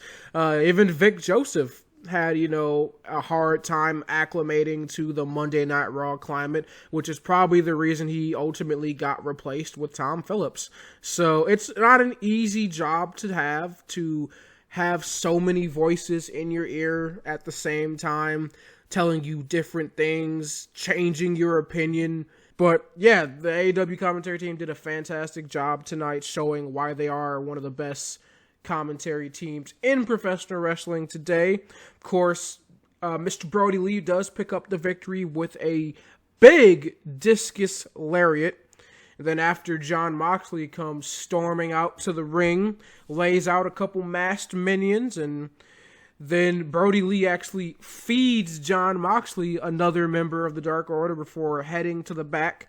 So Mox cuts a promo. He says that he does not suffer fools or disrespect, and that you messed up when you came after my title.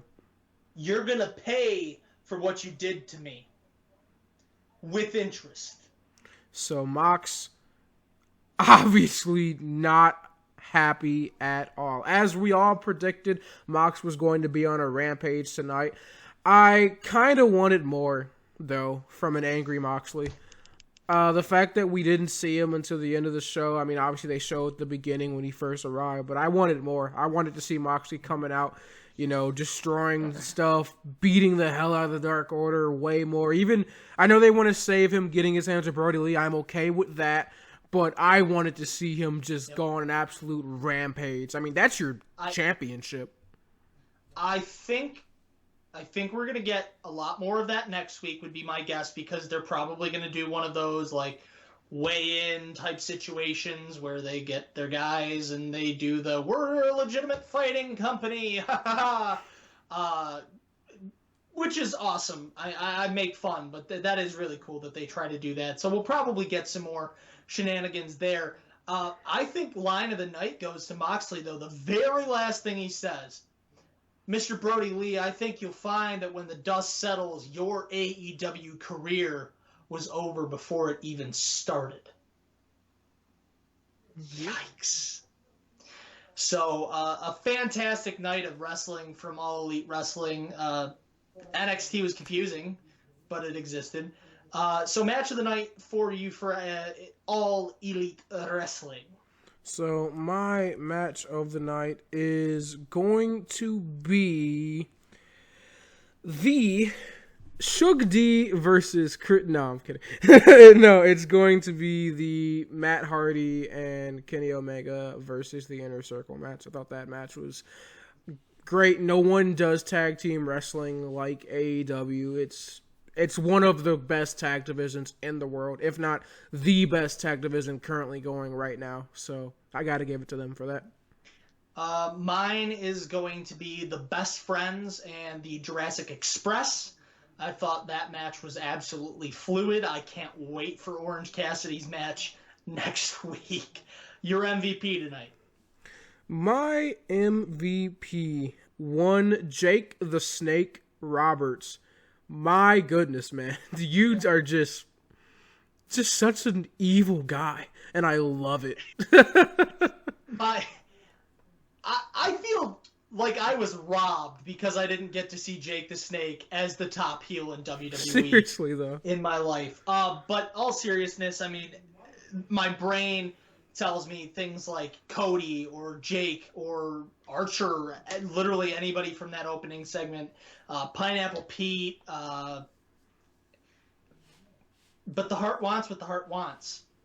The MVP tonight is going to be Vanguard 1.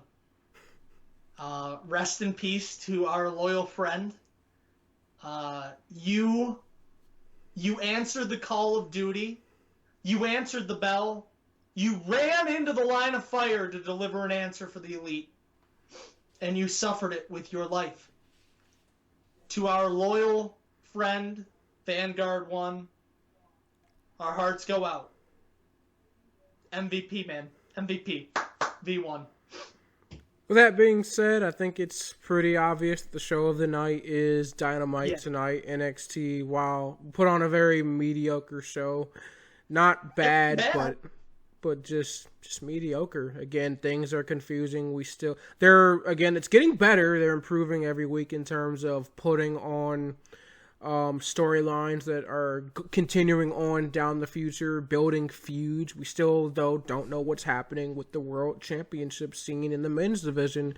there's just parts of the show where you're just watching, you just go, the hell am I looking at right now?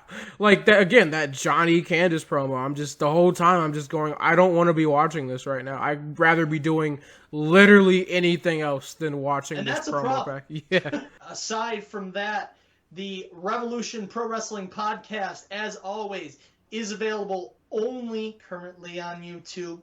Sadness. But we will be available in your ears, in your brain, in the great HD audio quality. And my friend over there, not this HD audio quality, because it's not HD audio quality. No, see, there's a difference. There's a difference because you've got what he's talking into right now, which is just horrible, disgusting standard definition. And then you've got what I'm rocking here, which is just cool, crisp, fluid HD audio in your earlobes. That's what you come for, people. And that will be available as soon as that which shall not be named subsides in some way, shape, or form, where we're available to do the face-to-face thing again. It will be available on iTunes, Spotify, Google Play Podcasts, and of course, our greatest and most beautiful podcast network ever, Podbean. And anywhere else that you find your beautiful pro wrestling podcasts. And of course, we are here for you. If you need anything, please reach out to us on the social medias, which will be below. Like, share, subscribe. Don't forget to do the notification thing, because by God, we need you to watch these videos. Force it down your ears. If I must, force it into your eyes. Watch the videos, please. And of course, live here from the spare bedroom, I am Fight Mode Nick Cavalli. He did the whole thing. Yeah, and this is live from Studio 6. This is Marcus White. It's weird. And of course, this has been the Wrevolution Pro Wrestling Podcast. Let me know if you guys enjoyed the new format. And as always, join the revolution. Have a good night, ladies and gentlemen.